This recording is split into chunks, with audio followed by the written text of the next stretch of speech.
La relation entre Madagascar et la France aujourd'hui est au beau fixe. C'est vrai que ça s'est détérioré pendant plusieurs années, plus précisément pendant 7-8 ans maintenant.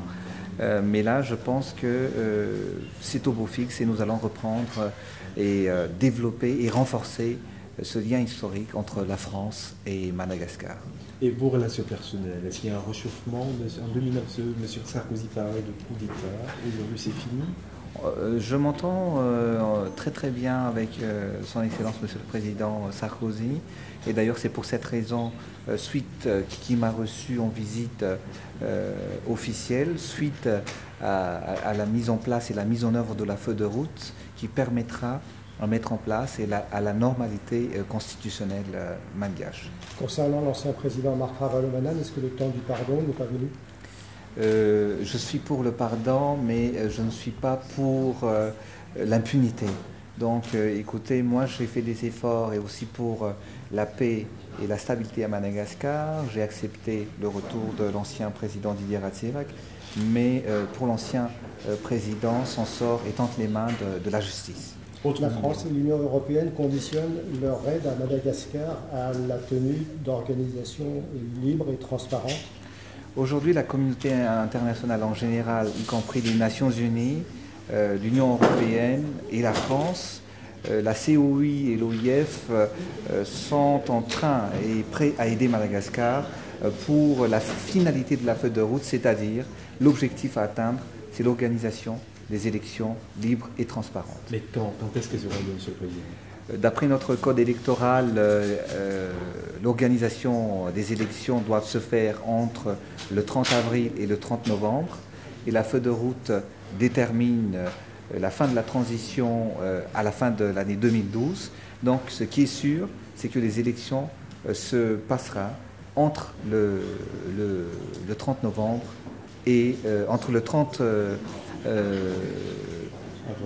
avril et le 30 novembre. Vous serez candidat vous-même à cette élection présidentielle? Vous me laissez ce privilège d'annoncer au peuple malgache que j'annonce ma décision, quelle qu'elle soit, au moment voulu et au moment opportun. Votre âge n'était-il pas un obstacle à cette candidature, dans tous les cas de figure? Écoutez, ce n'est pas le nombre des années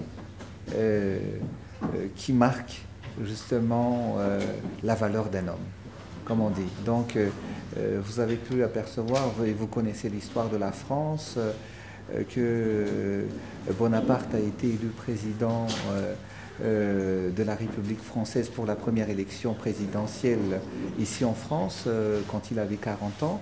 Par la suite, il a été devenu empereur, mais je ne souhaite pas devenir empereur, mais je souhaite tout simplement œuvrer pour le bien-être du peuple malgache. Et quelle est la situation politique aujourd'hui de Madagascar, M. le Président? La situation politique à Madagascar aujourd'hui est laquelle? Aujourd'hui, la situation politique du côté économique, je dirais, c'est très très difficile parce que pendant 3 ans, on n'a pas reçu d'aide ni de subvention de la part de la communauté internationale. Ceci dit, beaucoup de défis restent encore à relever, surtout en ce qui concerne le défi social pour le bien-être du peuple malgache. Comment vous concevez la coopération régionale avec les îles de Mayotte et de la Réunion? C'est très très en bonne voie et je pense que nous pourrons vraiment conjuguer nos efforts et justement Madagascar pourrait venir travailler en partenariat avec Mayotte et la Réunion en ce qui concerne leurs besoins dans le domaine de l'agriculture et de l'élevage et des échanges aussi culturels et artistiques.